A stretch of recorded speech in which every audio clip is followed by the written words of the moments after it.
Bonjour Florence Boss, Bonjour Charles. merci de nous accorder cette entrevue pour l'association Projet Safe. Donc vous êtes thérapeute, vous avez fondé la méthode ABRI, qui est un acronyme ABRIHE, qui veut dire respiration alternative pour réduire l'intensité des émotions élevées. Voilà. Et en fait, l'acronyme, c'est Alternative Breathing to Reduce Intensity of High Emotion. Parfait, en anglais avec un très bel accent, merci beaucoup. C'est une approche, moi, d'après ce que j'en ai vu et ce qui nous a intéressé, innovante, qui s'inscrit dans une volonté de dépasser les limites des méthodes traditionnelles. Vous m'arrêtez si je dis une bêtise, pour offrir un traitement plus fluide, plus global et plus accessible des traumas. Est-ce exact? Est-ce ça? Oui, c'est tout à fait exact. C'est-à-dire que avec la pratique, ça fait 15 ans maintenant que j'ai ouvert mon cabinet en thérapie brève. Et est-ce que vous voulez un peu la genèse de comment est née la méthode Je veux bien que vous nous racontiez votre parcours, ce qui vous a Alors, mené à le parcours en entier, je crois que ça serait beaucoup trop long parce que j'ai un parcours de vie très atypique. Mais la constante de tout mon parcours de vie, au centre, c'est l'humain. La recherche de la compréhension de comment fonctionne l'humain. Et donc, à partir de 2008, j'ai recommencé des études. Et j'ai appris beaucoup d'outils de thérapie brève, comme notamment l'hypnose ericksonienne, l'hypnose humaniste, la nouvelle hypnose, l'hypnose classique, le MDR, le FT, la PNL. Donc, je suis maître praticien dans énormément de domaines, et la cohérence cardiaque, etc. Et en pratiquant au fur et à mesure, comme au départ, après les études, bien sûr, on apprend. Puis ensuite, on se rend compte que dans tout ce qu'on a appris, il y a des limites. Donc, on continue à apprendre, on continue à se former. Et à un moment donné, j'ai rencontré des membres d'une ONG qui partaient sur des terrains d'opération. Et je leur dis simplement, mais qu'est-ce que vous avez pour vous protéger des choses extrêmement choquantes que vous vivez? Et ils me disent, on n'a rien. Et donc là, moi, je me dis, OK, ces gens-là sont une population à risque. Comment est-ce que je pourrais trouver, sans qu'ils ne deviennent des professionnels de toutes ces méthodes-là, comment je pourrais leur créer des outils pratico-pratiques pour qu'ils puissent partir en terrain d'opération avec des possibilités de se protéger. D'accord, c'est la genèse. Là, ça a commencé et j'ai créé une formation qui s'appelle CARE, qui veut dire Concrete Applications to Release Emotions. Et donc, j'ai formé ces gens des ONG. Et puis, c'était une époque où j'étais beaucoup en recherche de transversalité technique, etc.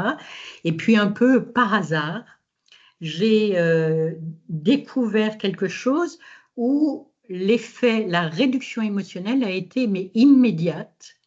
Et là, je me suis dit, oh là, qu'est-ce que c'est ça? Donc là, j'ai commencé à réfléchir. Alors, tu as fait ça, ok, mais ça, c'est pas cohérent. Et pendant 1 an et demi, j'ai peaufiné une technique qui est devenue la méthode ABRI, telle qu'elle est aujourd'hui. Donc, je l'ai peaufinée. Comme je recevais beaucoup de gens dans mon cabinet tous les jours, je pouvais tester, affiner. Et en fait, l'idée était d'arriver à être le plus simple possible. Et c'est ça qui demande énormément de travail. C'est ça, c'est ça. Donc, pour arriver à un petit bijou d'orfèvrerie, puisque en fait, la méthode ABRI, c'est un protocole en 10 étapes qui va permettre réellement de toucher au niveau neuronal, au codage d'un événement traumatique pour amener un mieux-être immédiat. Alors, je me permets de vous, c'est passionnant de vous interrompre. Ce que vous me dites me fait penser à l'EMDR que vous avez pratiqué, je crois. Alors, j'ai été formée en EMDR, en effet, et pendant longtemps, avant que je ne découvre l'abri et que je le peaufine, je ne jurais que par l'EMDR parce que je trouvais que j'avais vraiment des superbes résultats. Les inconvénients de l'EMDR et je ne remets pas en question l'efficacité de l'EMDR qui est une technique remarquable qui maintenant a été intégrée dans les recherches de l'OMS. Donc vraiment, c'est une technique remarquable. Il y a cependant certaines limites, c'est-à-dire que d'abord, il faut attendre que le stress post-traumatique soit là. Ensuite, on fait plonger la personne dans le trauma pour le revivre et ensuite, on va effectivement aller le libérer, soit par des stimulations oculaires bilatérales ou par des stimulations auditives ou kinesthésiques. D'accord ? Donc, ça, c'est très efficace. Cependant, parfois, il y a de très grosses remontées émotionnelles après les séances. Donc, j'ai remarqué avec le temps, en pratiquant l'abri, que je n'avais aucune remontée émotionnelle. D'accord. Donc ça c'est une des vraies différences. Pardonnez-moi. Ça, c'est une des vraies différences avec le MDR. Il y en a beaucoup. Le mode opératoire de la méthode abri n'a rien à voir. Ce qu'il y a de commun, c'est qu'on va parler de fluidification des traumas. Alors, ils n'emploient pas ce mot fluidification, ils vont parler de désensibilisation, mais ça, c'est ce qu'on a en commun. Mais par contre, le mode opératoire est très différent. En méthode abri, on n'est pas obligé de plonger dans le trauma. Donc ça, c'est extrêmement important. On peut, dans la méthode de EMDR, il faut absolument être en associé. Il faut que la personne s'associe à l'événement. En méthode abri, on peut être associé ou dissocié, c'est-à-dire être dans l'événement ou en dehors de l'événement. Très bien. Je me suis beaucoup posé la question, comme je n'avais aucune reviviscence après les séances d'abri, comment se fait-il qu'il n'y ait pas alors qu'avec le MDR, il y en a? Et je pense que la réponse que j'ai trouvée, c'est parce qu'en EMDR, la personne, le consultant, le patient va recevoir les stimulations. D'accord ? Très bien. Et il plonge dedans. En méthode abri, comme c'est une technique qui utilise le souffle, la vitesse et le temps, eh bien, la personne est totalement active. C'est elle qui va faire les mouvements appropriés, qui fait que son cerveau, et c'est tout à fait remarquable de se rendre compte qu'après déjà le premier ou le deuxième passage, comment le cerveau arrive tout de suite à créer des nouvelles ressources. Ça, c'est absolument fabuleux. Donc, ça, ce sont des avantages qui sont très différents par rapport à l'EMDR. Autre avantage, et non des moindres, c'est une technique qui peut également se pratiquer en visio. Alors que l'EMDR, à part les mouvements oculaires, eh bien, c'est difficile d'avoir la bilatéralité auditive ou kinesthésique. Donc, avec l'abri, on peut effectivement travailler en visio. Et puis, une autre chose qui est extrêmement importante, c'est pour le thérapeute qui pratique, la méthode abri est beaucoup plus confortable. D'accord. En quel sens ? Parce que, alors déjà, avec le temps en EMDR, j'ai des amis qui avaient des tendinites. Vous voyez, il y a ça. Le fait d'avoir absolument besoin de faire replonger la personne dans le trauma et donc générer des émotions peut entraîner chez un certain nombre de thérapeutes des stress vicariants, ce qui n'est pas le cas de la méthode abri. Très bien, intéressant, très intéressant. Donc si vous voulez, j'ai mis donc 1 an et demi pour faire ce protocole. Une fois que ces 1 an et demi sont passés, là, j'ai continué pendant plusieurs milliers de séances jusqu'à être certaine que cette méthode pouvait s'appliquer à tout contexte avec la même facilité à partir du moment où on appliquait le protocole tel que, parce que dans ce protocole, tout est important. Les paroles, les gestes, les mouvements, c'est vraiment, je dis, un protocole d'orfèvrerie. Une fois que j'ai eu pratiqué pendant plusieurs milliers de séances, là, je me suis dit, OK, là, c'est bon, je peux transmettre. D'accord. Et comment vous diriez que vos patients reçoivent cette méthode? Qu'est-ce qu'ils en disent? Ça sortit quelques séances après ou Alors, en fait, j'ai toujours une première séance d'anamnèse, évidemment, qui est très importante, puisque j'ai absolument besoin de savoir comment la personne est construite. Donc, j'ai besoin d'avoir les grands morceaux du puzzle de la construction de la personne. C'est pendant ce rendez-vous-là où moi, c'est un rendez-vous extrêmement stratégique, où je vais calibrer la personne, où on va aller chercher, évidemment, sans rentrer dans le détail, les événements traumatiques, parce que ce que je n'ai pas dit en plus, c'est que la personne en méthode ABRI n'a pas besoin de raconter. D'accord. Si elle le veut, elle le peut. Mais si c'est trop douloureux, ce qui compte surtout, c'est savoir comment cet événement est encodé. Très bien. D'accord? Donc, en fait, votre question, c'était? C'était de savoir, excusez-moi, vous y étiez, c'était de savoir comment les patients en eux-mêmes, après une séance, 2 séances, 3 séances, qu'est-ce qu'ils vous en disent? Comment ils reçoivent cette méthode, les bénéfices? Alors, je ne dis jamais, au moment où je fais l'abri, que c'est moi qui ai créé la méthode. Jamais. À la fin de ce rendez-vous où je sais parfaitement ce que nous avons à faire, comment la personne est construite, ce qu'il y a à régler et ce qui est à régler en priorité, ce qui est d'abord, avant ça, etc. Donc, j'ai dans ma tête exactement ce qu'il y a à faire. À partir de là, si je sens qu'on peut faire une méthode abri directe à la séance suivante, je lui dis, OK, parmi les choses que nous avons à traiter, peut-être, alors c'est vrai qu'en général, j'ai une deuxième séance où je vais faire baisser le stress et l'anxiété. Parce que le stress et l'anxiété, ça augmente tout de 30%. Donc déjà, on va faire des exercices de cohérence cardiaque et je vais expliquer comment fonctionne le cerveau. Parce que quand on sait comment fonctionne le cerveau, on arrête de subir. Et on peut être actif. Donc ça, chez moi, ce passage un peu pédagogique est obligatoire parce que du coup, je replace la personne au centre de sa vie en lui expliquant bien qu'elle a les capacités de pouvoir aller régler et que ce qu'elle n'arrive pas à régler toute seule, eh bien, un peu comme une informaticienne du cerveau, on va aider son cerveau directement à décoder les événements qui sont en court-circuit à l'intérieur de son cerveau.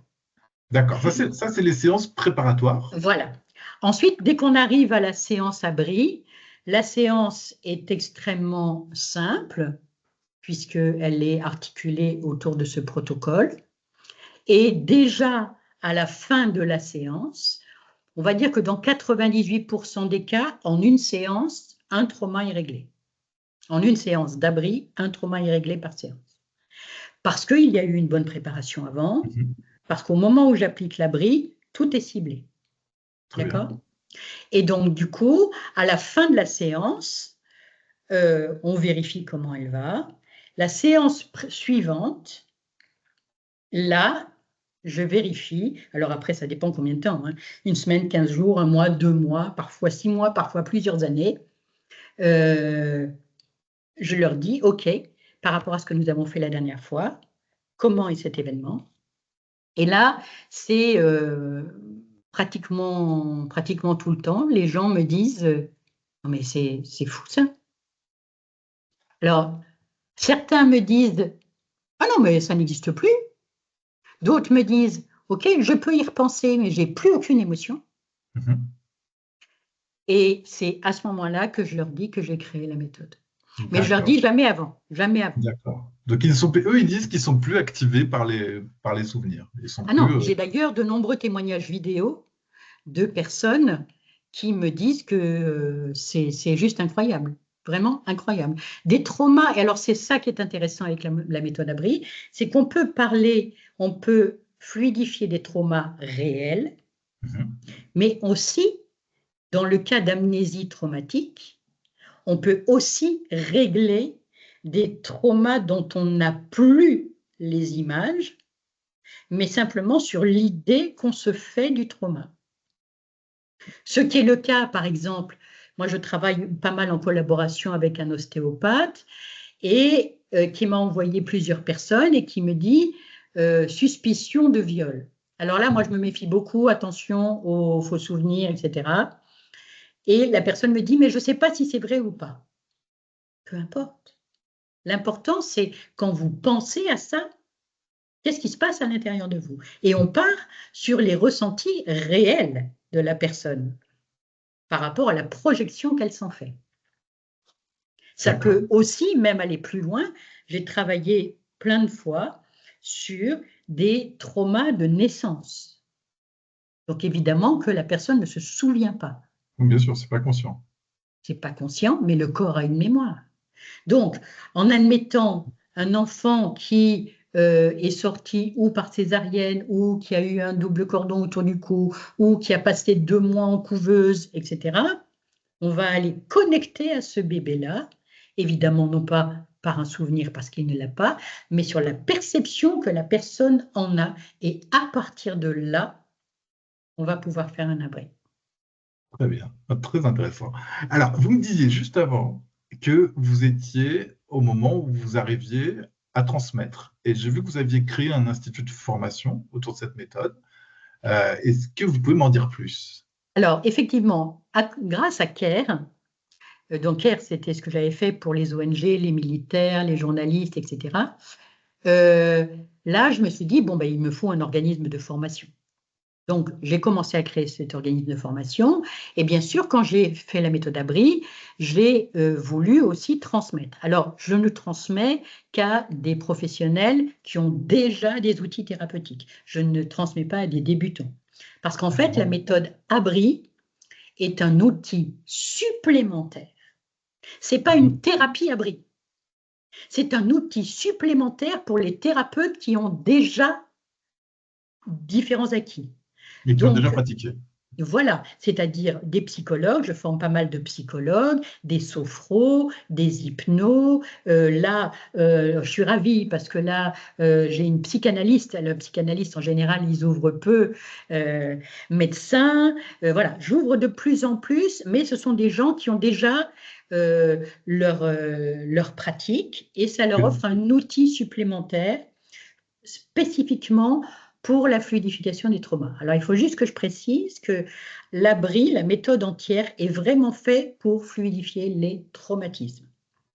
À l'intérieur de la méthode abri, il y a aussi l'abri flash, qui est une partie de la méthode qui, elle, permet de gérer ses émotions au quotidien. Très bien. Donc, ça, c'est du quotidien. Voilà, donc ça, c'est quelque chose que je transmets évidemment à la personne qui est en face de moi. Quand parfois il y a des traumas complexes, avant de pouvoir commencer à travailler, je vais d'abord donner un abri flash pour que et je dis à la personne, vous pouvez faire cet abri flash plusieurs fois par jour. Grâce à ça, on fait déjà baisser les émotions. Ok. Et l'abri flash, vraiment, c'est quelque chose en fait qu'on devrait apprendre à l'école. Oui, ça peut se pratiquer quotidiennement par tout le monde. Par tout le monde, partout, tout le temps. Les professionnels que vous formez, dont vous me parliez juste avant, les psychologues, les médecins, est-ce qu'eux vous font des retours? Est-ce que vous avez des retours de leur pratique à eux suite à la mise en place Alors, dans leurs outils? pour vous expliquer ça, il faut que je vous explique que donc j'ai formé, en 2019, j'ai créé l'organisme de formation. En 2021, je crois, j'ai commencé à former des thérapeutes. Et puis là, je me suis dit, bah, il faut que je fasse connaître ma méthode. Oui. Et c'est là où je me suis heurtée en me disant, OK, peut-être le mieux, c'est peut-être de commencer à communiquer sur les réseaux. Et là, ce n'était pas du tout mon fort. Moi, je faisais des veilles sur les réseaux, mais je ne publiais jamais. Et là, du coup, j'ai suivi une formation de marketing digital. Très bien. Et je me suis rendu compte que ce que j'ai appris n'était pas du tout éthique. D'accord. Donc, ça ne me convenait pas du tout. Ça ne me convenait pas du tout, du tout, du tout. Et puis surtout, je me suis rendu compte qu'il y avait un marché du bien-être où énormément de thérapeutes, alors certains certainement bien formés, mais d'autres qui venaient de démarrer, etc., prenaient des techniques existantes, changeaient de nom, c'est le cas de l'EMDR, hein. le MDR, qui s'est appelé IMO, qui s'est appelé Ritmo. Enfin bon, un certain nombre de personnes ont dit j'ai créé ma méthode. En fait, ils prennent comme l'EFT, ils appellent ça le tapping. Enfin bon, voilà. Donc des gens qui prennent le contenu sans dire d'où ça vient, qui leur donnent un autre nom. Et là, moi, je me suis dit, c'est pas éthique, ça correspond pas à qui je suis. Donc j'ai arrêté d'essayer de faire connaître ma méthode. Et je me suis dit, ben, ceux qui en entendent parler par bouche à oreille, qui en profitent dans mon cabinet, très bien, mais je ne vais pas aller dire « Ah, ma méthode, c'est la meilleure !» Enfin, voilà, je ne suis pas marchande de poissons. Vous avez arrêté de vouloir... Donc tout ça, j'ai arrêté, j'ai plus essayé de communiquer. Et puis il se trouve qu'en février, j'ai eu une interview sur ABC Talk TV et où j'ai expliqué mon parcours et la création de la méthode. Et là, à partir de là, j'ai eu énormément, alors déjà de demandes de séances d'un peu partout dans le monde et aussi beaucoup de demandes de formation. Et donc là, ça y est, j'ai recommencé les formations. J'ai créé un annuaire des thérapeutes qui sont formés. Donc, il y en a dans différentes régions de France, il y en a en Suisse, il y en a en Belgique, il y en a à Saint-Pierre-et-Miquelon, il y en a également en Tunisie, parce que l'idée, c'est que cette méthode, puisqu'elle est efficace, maintenant, vraiment, je sais qu'elle est efficace si on suit parfaitement le protocole, elle a vraiment pour vocation d'être internationale, puisque c'est un outil vraiment simple, facile, à partir du moment où il a été transmis de manière correcte. Et donc, le retour des thérapeutes, le retour des thérapeutes, donc je fais des supervisions, bien sûr, je ne lâche pas les gens. Les formations que je fais, ce sont des formations à l'utilisation de la méthode. C'est pas, donc, c'est-à-dire que ce sont des gens qui doivent savoir déjà ce que c'est qu'un psychotrauma. D'ailleurs, c'est pour ça que j'ai écrit un livret sur les psychotraumatismes, comprendre, accompagner, transformer, qui est disponible gratuitement sur le site Atome Formation que les gens peuvent télécharger. Donc moi, je forme à l'utilisation de la méthode. À la fin de la formation, qui ne dure que 2 jours, les gens, le lendemain, doivent être capables de mettre cet outil en pratique. Mais évidemment, on ne devient pas expert en 2 jours. Donc, nous avons des supervisions régulières de façon à les accompagner, les encourager, affiner, de façon à ce qu'ils puissent savoir gérer la méthode. Et c'est dans cette étape où je suis, où je fais des supervisions là avec les différents thérapeutes. Et les thérapeutes qui utilisent la méthode me disent que réellement, c'est un outil qui est essentiel dans leur thérapie. Ils le choisissent. C'est-à-dire ceux qui ont plusieurs outils dans leur escarcelle choisissent la méthode Abri en priorité et sont enthousiastes. Et un certain nombre de thérapeutes qui sont aussi formés à l'EMDR, ils sont contents d'avoir l'EMDR. Ils sont ravis d'avoir l'Abri. Parce que plus souple, plus facile, des résultats incroyables. Le seul inconvénient, c'est que c'est trop rapide. Merci pour cette franchise. Est-ce que, on arrive vers la fin, est-ce que vous auriez un message que vous souhaitez transmettre, soit aux professionnels, soit aux personnes en souffrance, qui souffrent de trauma, quelque chose d'un peu plus général? Alors, aux professionnels, déjà, je voudrais leur dire que grâce aux neurosciences, maintenant, on a véritablement des outils efficaces, vraiment. Et que ces outils-là s'intègrent réellement à leur pratique et peuvent aider dans un monde où les traumatismes sont extrêmement importants. Je pense que c'est de la responsabilité de tous ceux qui accompagnent d'avoir les outils les plus efficaces. Pour les personnes qui sont en souffrance, je voudrais leur dire que ce qui leur est arrivé, il y a des choses effectivement auxquelles on peut penser, qu'on essaye de gérer. Mais lorsque certaines données sont en court-circuit dans le cerveau, ce n'est pas par le mental que l'on va pouvoir arriver à les déloger. Quand on fait un travail en psychologie, on va aller chercher à comprendre le pourquoi du comment, on va avoir des prises de conscience, on va poser la parole, et ça, c'est extrêmement important. Mais par contre, ce n'est pas parce qu'on a compris d'où venait le symptôme, que ce symptôme est fluidifié. C'est pour ça que la méthode ABRI est véritablement complémentaire. Et donc, à tous ceux qui sont en souffrance, je leur dirais d'aller vers des thérapeutes qui sont formés parce qu'il y a des solutions rapides, efficaces, sans souffrir, qui vont leur permettre réellement de retrouver un équilibre dans leur vie. Merci pour ces mots d'espoir. Est-ce que j'ai oublié des choses importantes, des questions qu'il aurait fallu que je vous pose? Non, je pense que c'est clair. Là, j'essaye, je suis en pourparlers, donc je vais pas rentrer vraiment dans le détail, d'essayer de faire valider cette technique scientifiquement. Parce D'accord. que j'ai besoin, évidemment, vu les résultats que j'ai, je voudrais vraiment en laboratoire qu'on puisse aller valider ça. Donc là, je suis en pourparlers avec un laboratoire. Ça va prendre des années, hein, il ne faut pas se leurrer. Hein. Possiblement. Mais ça fait partie du process de façon à ce qu'on puisse réellement avoir une méthode validée.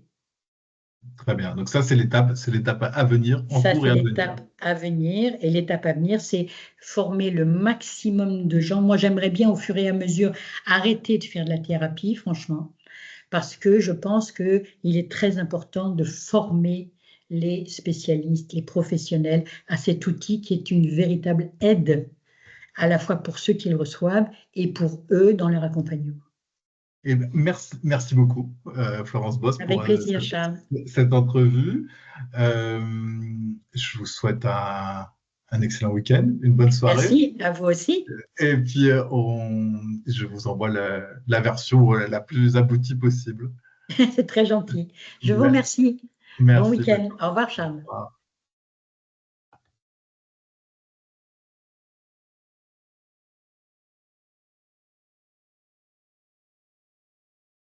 Voilà, ça y est. OK, bon week-end.